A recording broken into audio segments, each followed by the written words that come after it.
साहिब मुझे अपनी भाभी बहुत खूबसूरत लगती है। मुझे जब वो याद आती है ना तो मैं अपनी ख्वाहिशात पर कंट्रोल नहीं कर सकता और मैं अपने आप को डिस्चार्ज कर लेता हूँ हाथ के साथ उसका तस्वुर कर कर। मौलाना साहिब मैं दूर हूँ लेकिन मेरे जहन में हर वक्त वो घूमती रहती है। कुछ इलाज बता दीजिए। आज जब मैं सुबह मस्जिद में मैं लोगों के सवालात के जवाबात दे रहा था तो मेरे पास ये सवाल आया।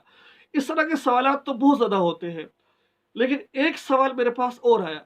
एक भाई पूछते हैं कि अगर कोई बंदा अपनी कज़न की बीवी से मोहब्बत करे और उसको उसकी कज़न की बीवी अच्छी लगे, तो क्या वो औरत वो इस बंदे से भी निकाह कर सकती है?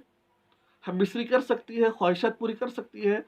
तो जब मैंने ये मैसेज सुना तो मैं थोड़ा-सा हिल गया कि ये क्या हो रहा है मुआशरे के अंदर? यकीन माने ये तो आम है। ये तो आम बातें हो रही हैं, ये तो आम चीज़ें हो रही हैं। कुछ लोग मुझ पर उँगली उठाएँगे, मौलाना साहब आप क्यों इस तरह की बात कर रहे हैं? मैं आपको समझाने की कोशिश कर रहा हूँ, रब्बे मोहम्मद की कसम खाकर कहता हूँ कि मैं आपको किस तरह समझाऊँ मैं। जब मैंने इस भाई को समझाया ना, मैंने कुछ इनको वॉइस भेजे, समझाने की कोशिश की, तो अल्हम्दुलिल्लाह, अल्हम्दुलिल्लाह, सुब्ह अल्हम्दुलिल्लाह, अल्लाह के फ़ज़ल व करम से इस भाई ने तौबा की। मुझे दोबारा मैसेज क्या भेजा, आप वो स्क्रीन पर देख सकते हैं कि मौलाना साहब आज के बाद मैं उस लड़की को अपनी बहन समझूँगा। आज के बाद अल्लाह से तौबा करूँगा। अल्हम्दुलिल्लाह अल्लाह रब्बुल इज़्ज़त ने मैं फ़ख्र नहीं कर रहा, अल्लाह रब्बुल इज़्ज़त ने बहुत सारे लोगों को जो उनसे मेरे ज़रिए उनको हिदायत दी। कोई बड़ी बात नहीं है, मैं रब का लाख-लाख शुक्र अदा करता हूँ। अच्छा, अल्लाह के नबी ने बुखारी शरीफ की रिवायत है, सियाह सित्ता के अंदर अक्सर हदीस की किताबों में ये हदीस मौजूद है। अल्लाह के नबी सहाबा को फरमा रहे थे, देखो तुम तन्हाई में किसी औरत के पास मत जाया करो, ठीक है? औरत के पास मत जाओ, तन्हाई के अंदर औरत के पास ना जाओ। तो हदीस का मफ़हूम अर्ज़ कर रहा हूँ। तो एक सहाबी उस मजलिस में खड़े हुए, कहने लगे कि या रसूलुल्लाह सल्लल्लाहु अलैहि वसल्लम, क्या औरत का अपने देवर के साथ भी पर्दा है? तो क्योंकि देवर तो हर वक़्त घर में रहता है ना, एक घर के अंदर देवर है और उसके साथ उठना-बैठना ज़्यादा होता है और बोलना-चालना ज़्यादा होता है, वो घर का एक फ़र्द होता है। तो औरतें बिला तकल्लुफ़ अपने देवरों के साथ ऐसे घुल-मिल जाती हैं जैसा कि ये इनके मियाँ-बीवी हैं आपस में, इस तरीके से कि उनसे आपस में औरतें मिल जाती हैं।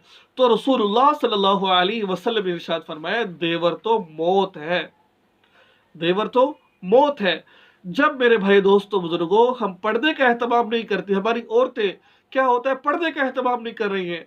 जो लिबास हम बाहर पहनकर नहीं जा सकते वो घर में पहना होता है और हमें हमारी औरतें जो सर वो मर्द देख रहे होते हैं।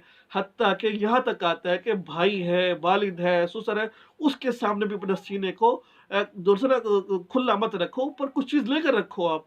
तो मेरे भाई दोस्तों जब हम दीन से दूर जाएँगे, दीन से दूर भागेंगे, तो फिर हमारी ज़िंदगी के अंदर ये मुश्किलात आएँगी, परेशानियाँ आएँगी, घर बर्बाद होंगे। इसलिए शरीयत का ये मसला है कि अपने पर्दे की पाबंदी की जाए, दीन को फ़ॉलो किया जाए, दीन पर मुकम्मल अमल पैरा हो, इसी पर हमारी भलाई। अगर आप जॉइंट फैमिली है आपकी, एक फैमिली में आप रह रहे हैं, तो फिर उसके अंदर औरत को चाहिए पर्दे का एहतमाम करे, ठीक है? ज़्यादा ना सही लेकिन अपने मुँह को अच्छी तरीके से उनको वो मुँह को अच्छी तरह छुपा ले और कपड़े ऐसे पहने कि आपके आज़ा नज़र ना आए आपके, ठीक है? अगर जॉइंट फैमिलियाँ इकट्ठे रहती हैं तो फिर औरतें अलग खाना खाएँ, मर्द अलग खाना खाएँ, ठीक है? तो मुमकिन हो सकता है, हमने ऐसे लोगों को भी जानते हैं, एक घर में रहे हैं, कभी आज तक उन्होंने अपनी भाभी की शक्ल नहीं देखी है आज तक, कभी आज तक नहीं देखी उन्होंने। तो मेरे भाई दोस्त और बुजुर्गों इन चीज़ों का एहतमाम करने से कोशिश हो जाता है।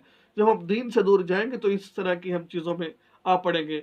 अल्लाह ताला से दुआ अल्लाह ताला हम सबको अमल की तौफ़ीक नसीब फ़रमाए और दीन को फ़ॉलो करने की तौफ़ीक नसीब फ़रमाए। इस चैनल को सब्सक्राइब कीजिए और इस वीडियो को आगे शेयर कीजिए, हो सकता है किसी का भला हो जाए। अस्सलामु अलैकुम।